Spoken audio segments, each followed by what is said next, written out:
New on Curiosity Stream. From time to time, we have collisions between asteroids and the Earth. We track them, we study them, we hope the big one never comes. Don't look up, it's Asteroid Rush. And alligators. They rarely get sick. They even outlasted the dinosaurs. Could they hold the secret to human longevity? Their blood could have antibacterial applications. Wade into the investigation on immortal alligators. Watch now on Curiosity Stream. Annual plans are $20, just $1.67 a month. Visit curiositystream.com. What's up? It's your boy, the Ted Smith. Thanks for listening to the Men's Room Daily Podcast. Want more? Check out the greatest podcast in all the land, The Podcast. Be sure to subscribe and listen to a brand new episode every Tuesday night. The debauchery rolls on. You're listening to the Men's Room with Miles and Thrill. 99.9 KISW. Your guess is as good as my count up, but first time for a few emails from the Men's Room at KISW.com. You've got mail. You've got mail. Jump right in the birthdays. All the bitches love the show. Frequent listener here. Can I get a birthday shout out to my son Aiden? He is 8 years old today, and he got to miss school for the first time. So can I get a random mix from Mike along with some gets from Thrill and maybe your penis is too small? Thanks, guys. Love the show. Look forward to it every day. Peace out. That from Corey. A script is a story. It's not a storybook. You like that? You like that? Get.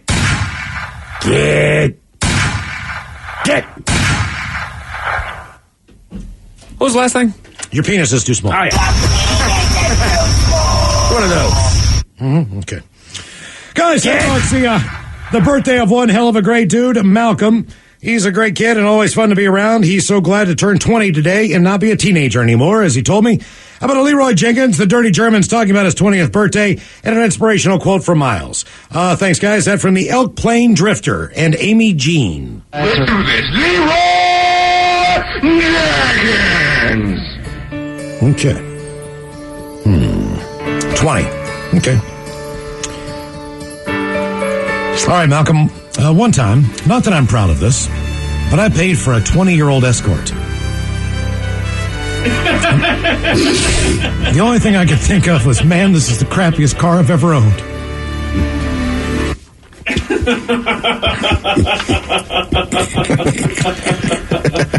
Guys, I'd love to give a birthday shout out to my little brother Leon. He's 25. Happy birthday, broski. Hopefully Dolph and I can laugh at you tripping in an M&M costume again. Can I have Coach Ted give him some advice on not dating crazy women? Thanks, guys. That from Hannah. Whoa. I mean, listen. I think we had a question today. It's like, what aren't you qualified for? No, I'm kidding. Not all women are crazy. I mean, here's the deal, man. You're 25, so a lot of people are still a little crazy right then. And then I'd recommend you go online and look up an old tutorial on the hot to crazy scale. I've seen that before. Yeah. That's pretty accurate. Guys, none of my ass friends will email you guys, so here it is. Happy 28th birthday to myself.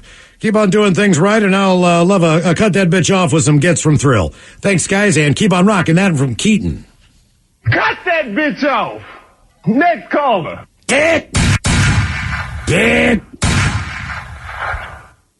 Enough there. There it is. Howdy afternoon, gentlemen. Today marks the birthday of one very special person in our lives. She's been through some tough times and has come out strong, positive, and held her head high and persevered through it all. We love her and are fortunate to have her in our lives. I'm talking about Bridget, the Ginger Midget. Amazing woman and a very dear and personal friend who has become family. So how about a Bruce Willis band, some green beans? We love you, Midgie. She got a roof to green beans, green beans, green beans. All right, guys, here you go. Happy, happy, happy birthday. Happy, happy, happy birthday. Happy, happy, happy birthday to you, to you, to you. BJ. Ya's a Dirty Germans, brought to you by Men's Room Original Sausage. Available through Uli's World Famous Sausage, mensroomlive.com, and other fine retailers. Schweinefleisch. Thank you, Bob, and we appreciate it. Let's get a contestant on the line for your guess is as good as mine now at 206-421-ROCK. All right, a couple extra emails. Older gentlemen and you too, Miles. Oh. Been a long time listener since the Buzz days. I want to let you guys know it's official. You have your very own large black container truck with your name and logo on it. Congratulations on becoming such a Pacific Northwest institution that you have your own semi. Insert penis joke here. Thanks for all the great memories and for everything still to come. Keep up the great work and stay beautiful. That from Jacob in Arlington. He's talking about the semi that's got the Men's Room Original Red logo on it. I've seen it a few times. I will tell you, it's been around for a minute. The first time I ever saw it, I mean, my jaw almost hit the ground. Like, you've got to be kidding me. Now, that said, there's a downside to that. I will not say what morning show it was. Not BJ, so not this station, but a different station. And about 7 months ago, I'm headed south on 5. We get down to about Tacoma, and we see the traffic is backed up, headed north. I mean, like as far as the eye could see. Then we realize there was an accident with a semi that had blocked all the lanes. I mean, the whole thing shut down. And as we drove by the semi, there's the face and the name of the guy's morning show, and I'm like, isn't that great advertising? Mm-hmm. He has nothing to do with it, but it's just, here's your name and logo, and you've blocked all lanes of traffic. Good for you. Guys, I was listening on the Odyssey app there, and someone wrote in about chicken fried pork ribs and explaining the recipe. Believe it or not, these things are awesome. I put them on the bar menu at Ivar's Mukilteo Landing about 10 years ago. I made a roasted jalapeno raspberry jam to pair. Ooh. Difference in mine was the cold smoking process. We used to infuse applewood smoke into the ribs before we marinated them in buttermilk and a bit of pickle juice. If anyone wanted the seasoned flour recipe, it's published in the Ivar's 75th anniversary cookbook. These things were crispy, smoky, juicy, and delicious. On another note, remember when Men's Room Original Uli sausage was all the buzz? Well, I'm the chef who put it on the corn dog on the menu at Ivar's Mukilteo. Nice. I was the sous chef at the time. Convinced my chef that word would get out and we would get some free publicity. We already used Uli sausage as a vendor, so why not? Uli's is awesome. Within a month, heard you all talking about it on the air, and the next day we had people coming in to enjoy them. It worked. Also had the sausage with peppers and onions served on a roll. The menu description at first, before the changes, said, Men's Room Red Sausage. There was an old lady that almost lost it after reading that.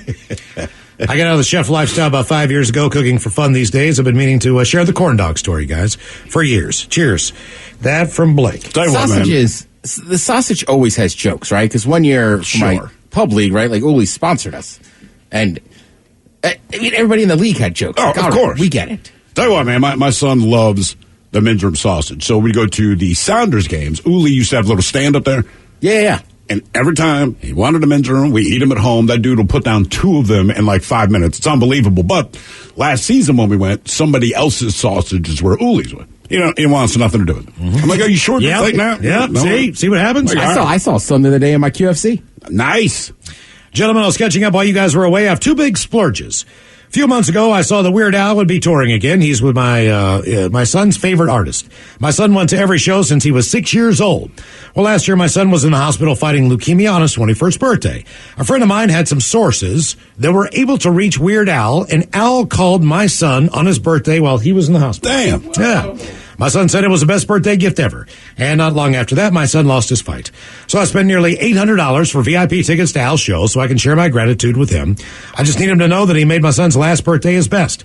My other big splurge was buying my 1939 Chevy pickup hot rod. Damn. Working on restoring it little by little. It also is a big splurge. Love you dudes. Rock on. That from Rose in Tacoma at the One Woman Spa.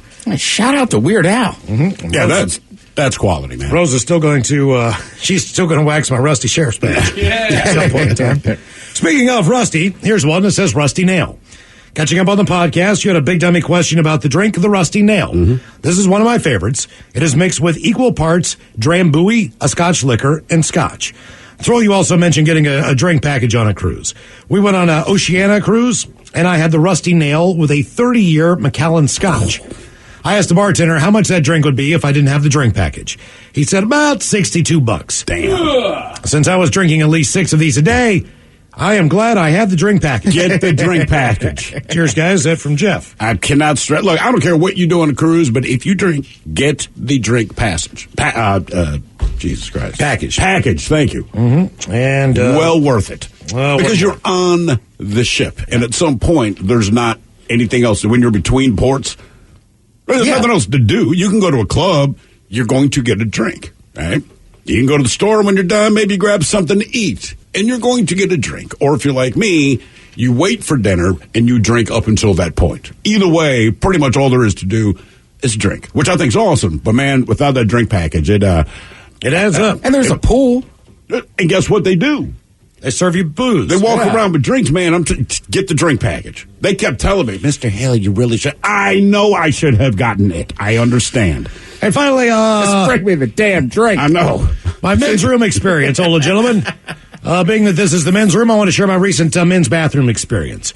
I work a residential HVAC company, and it can be very difficult at times to find a restroom when you need one. After struggling through the morning and most of the afternoon, I was finally able to break away and go to a local grocery store and use the bathroom.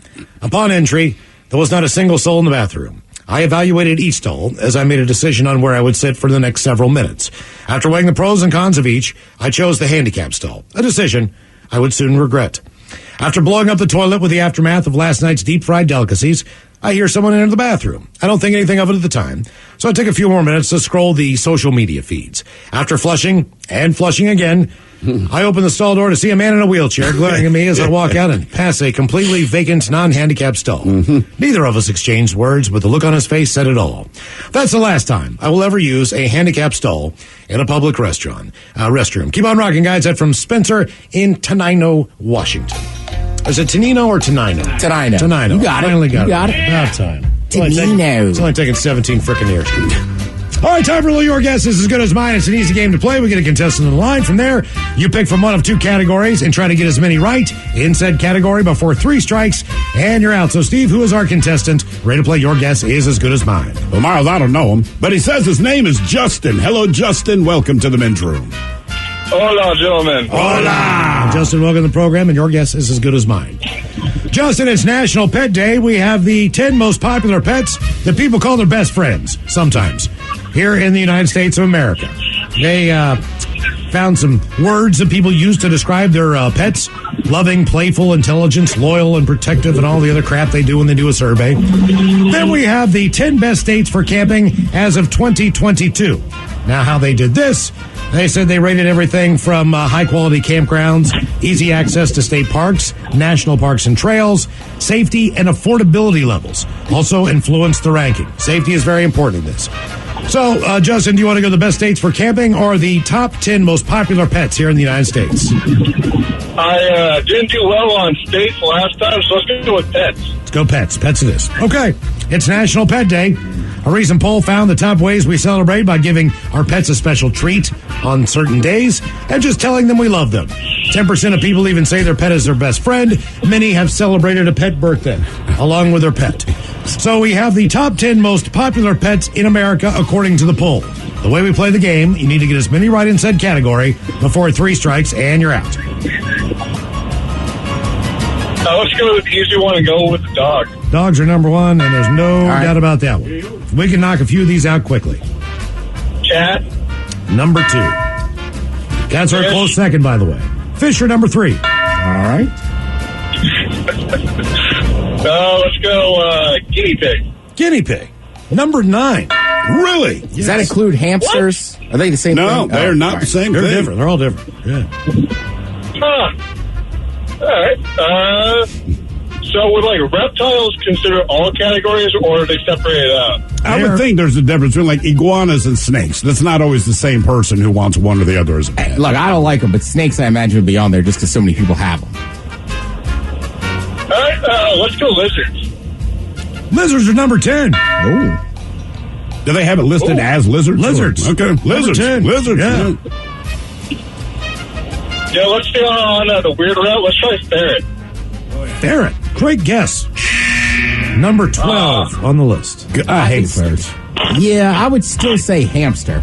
Really? Or birds. Birds, yes. You know, birds. My mother-in-law had them for years. Go with birds. Birds are number 4. What kind of birds did she have? She had those little, what were they? The little parakeets. And this one was weird. It ate Giselle's chicken. That's not weird. Who doesn't? I mean, I guess maybe I tried gorilla. Eat a bird. I was like, it's not. Yeah, it's not really cannibalism. I mean, they're not close. So I mean, they kind of are. But so you're not wrong. I saw a hunting show. A guy was in an area where they eat primates, and he's like, I generally wouldn't because it seems pretty close to us. But we eat mammals. If Giselle's said, I'll tell you what, we will batter and deep fry that gorilla. Be like, if you're going to eat gorilla, Ezels will probably do it right. So far, Justin, you've got number 1 dogs, number 2 cats, number 3 fish, and number 4 birds. Also, number 9 guinea pigs, and number 10 lizards. You have 1 strike with 2 remaining. What's your next guess? Ted, let's go with hamsters. Number 5. There you go. They're fifth? Jeez. Most popular pets in America. It's like the classic kid's pet. It is, I guess. Something that could die and no one's really heartbroken. Easily Or, replaceable. like, would you guys consider chickens a pet? No. I mean, people have chickens. If they're not going to eat it, they call it a pet. Otherwise, they're called a farmer. I do think Ted's right with snakes. Some people are suggesting bunnies, turtles. Bunnies. That's a good one. My sister has bunnies, but let's go with bunnies. Not in the top. Tell your sister she's a freak. It's a freaky bunny. Freaky bunny collector. Oh, man. Okay. Did you guess fish? Yes, that's number 3. All right, so what are the ones that he's guessed so far?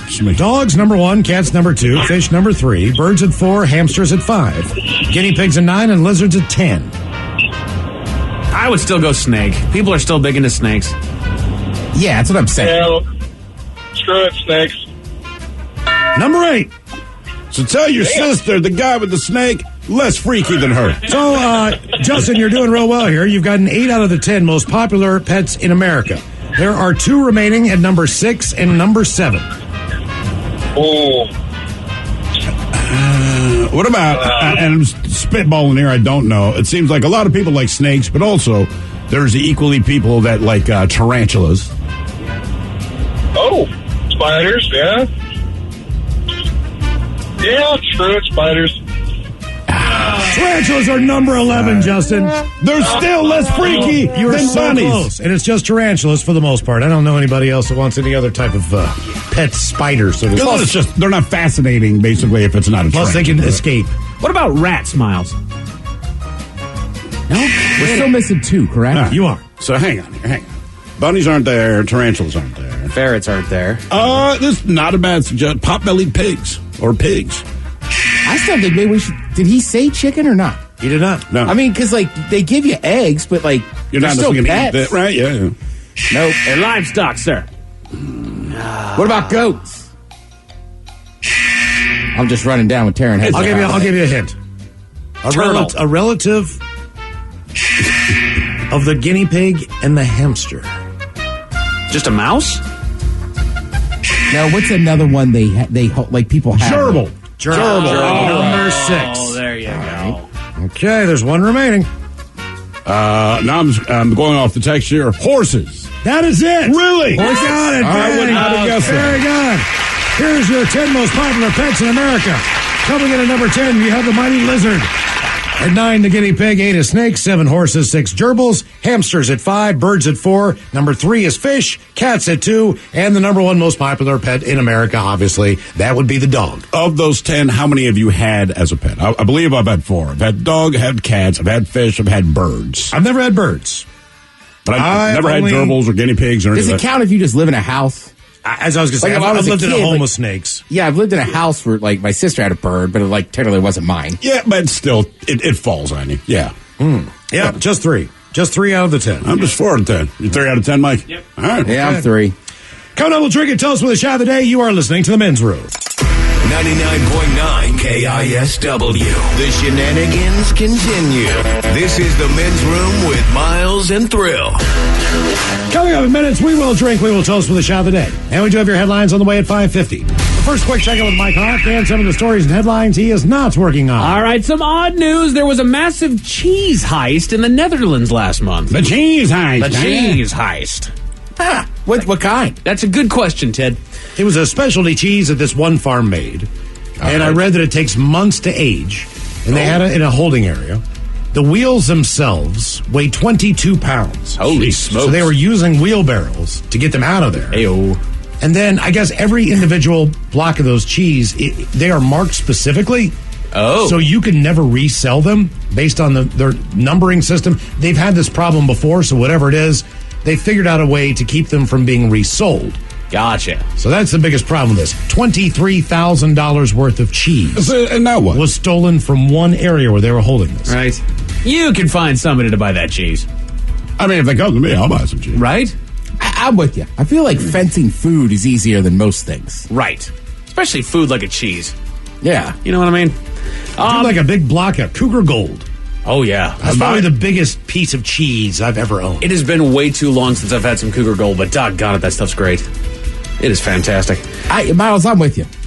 Because some grocery stores will take them and cut them off individually as far as... But it's hard to find. It is. You normally need to buy the wheel. And there's always one or maybe two in the cheesecake case, if that. Yeah. But if you're buying one, you are all in. You are set, man. You are eating cheese for a while. Meanwhile, police in the UK are looking for a man that stole a shopping cart full of mayonnaise. That one I would think would be a little bit harder to fence. Where was this? Just in the UK. Oh. And it was just Hellman's mayonnaise. Like, it was nothing overly fancy. I mean, like, cheese guy, we can talk. Mayonnaise guy, like, yeah, man. Right. I don't even have a lead on this. Why? Yeah. There's a woman in Alabama that's suing a construction company saying that they mistakenly demolished her grandparents' house. Uh-oh. Luckily, nobody was inside, so nobody was hurt, but our grandparents don't have a house. No, that's a problem. That poses an issue there. She doesn't want to live with her grandparents. That's what it tells me. Another one out of Alabama, there's a restaurant that's selling 24-karat gold chicken wings. No. Single wing's going to cost you $20. They also do have a pack of, what was it, like a dozen wings, fries, and a drink for $100. It'd be one thing if the taste of gold added something. You know what I mean? Right. But it's like, I would rather just have gold. And they have it. There was a restaurant in New York that was doing that for a while. Yeah. Like, there's a couple of them. But I'm with you. It's just, they're just adding edible gold flake to stuff. Right. Which doesn't even add taste. Obviously, I've never had edible gold flake, but... I don't believe so. It's just the decadence of eating something gold. That is correct. Gotcha. And apparently it turns your poop gold, too. Now, that's cool. So does Goldenschlager. Really? Yep. Gotcha. All right. A car mechanic in Connecticut found a large art collection in the trash that an expert says is worth millions. Huh.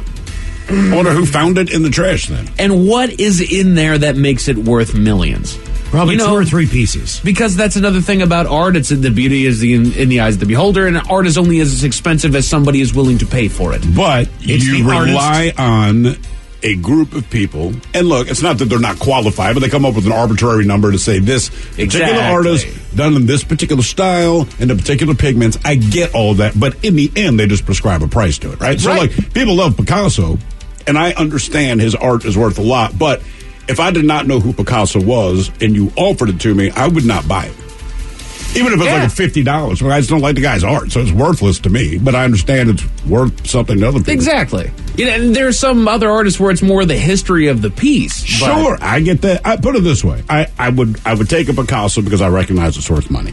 But again, if I did not know who Picasso was, and they said, "Look, this is the original painting of the dogs playing poker," I would spend more on that than I would on Picasso. Yes, it's what you like. Mm-hmm. Exactly. If you like baseball cards, Honest Wagner is the one card that you would want to own. If you like comic books, I think it's the DC #1 Superman that's Action Comics, I believe. Yeah, it gets all the money. Exactly. So basically, a lot of these first prints and things that they didn't know existed. I watch way too much Antiques Roadshow. It's okay. I know way too much about this. You're a man of history. I like it. A new survey found that 20% of millennials say that they've learned how to do laundry by looking at social media tips and tutorials. Laundry? Well, are you beating up with rocks in the river? My God. Well, if you haven't done it, then you don't know what to do. Okay, that's fair. You know, it's a machine. You don't know. But I do feel like if you're in the millennial generation, you are of an age where you should have already known how to do that. My sister actually had to call maintenance to come to her apartment when she first moved out because her dryer was not drying anything anymore. Everything was still coming out wet. This guy goes out there and he had to absolutely put his back into pulling the screen out because there was such a massive lining of lint on there, and he just said no charge for the thing, and he walked out. Wow. Because it's just, if you've not been there, you don't know. So. Yeah. It's like that red button in the cockpit of a plane. We had the story earlier, all right? We said this guy had been flying for whatever airlines, a couple of different airlines, as a professional pilot, but he was not certified to fly commercial airliners. The thing that people figured out that he must not be qualified is that they have a button that they said no trained pilot will push. And our question, of course, is why would you include a button you don't want anyone to push? So a couple people chimed in and said, look, it's probably either a fuel dump button, all right? So it would be like, you want to hit that right now as we're flying over, New York City. Right. And they said, or a fire suppression system if one of the engines catches up. So no, it's not that you would never press it. It's that unless there's that specific emergency. They were on the runway. He did this before takeoff. Oh, Lord. Fuel dump. Dang it. Get it out of here. Oh, man. Half of Americans say the gas prices are causing financial hardship. Yeah, prices of everything. So be ready for that. If you haven't hit that yet, the gas prices might cause a little financial hardship here. There's a hotel in Kentucky that's inviting guests to bring their houseplants for their stay. I saw that and it made me angry. I just saw the headline and I'm like, look, it's strange enough to me, not that people take their pets places, but certain people cannot bear to be away from their pet, and they always blame it on the pet. His separation anxiety. You have separation anxiety, whatever. Yeah. But the houseplant. Right. I mean, I've just never thought, like, I can't leave the house. We're not bringing the plant. By the way, if you walked into a hotel lobby with a little houseplant, along with your stuff, they wouldn't think anything twice about it. Like, somebody must have gifted that. Sure. They decided to buy it. No one's going to say, stop with a houseplant right now. No houseplants allowed. So, wow, thank you for allowing that. I can now bring out my dreams have been, baby, we can take that vacation. We can bring the plans. Right. And much like what you say about a vacation versus a trip, if my dog is on vacation with me, I'm not on vacation. No, because I still have to take care of it. Right. That's why I say a vacation is something I do with my wife. A trip is something to take with the kids. It doesn't mean you have a bad trip, but I got to buy stuff for the kids, and they're a little more finicky about their menu selection, what time they go to bed, whether or not I can go out, all that. This is not a vacation. There's other things to consider here when it comes to vacation. So there you go. Our friends over at BuzzFeed compiled a list of, basically they say Hollywood is full of rags to riches stories, people that started from the bottom and worked their way all the way up. Are there really? But they do have some examples of the complete opposite. These people were born into rich families and they kept the success. Are they born into actor families or just already rich families? It's a little bit of both. A handful of them, are legacies, and others were they had rich families that kind of gave them that safety net. All right.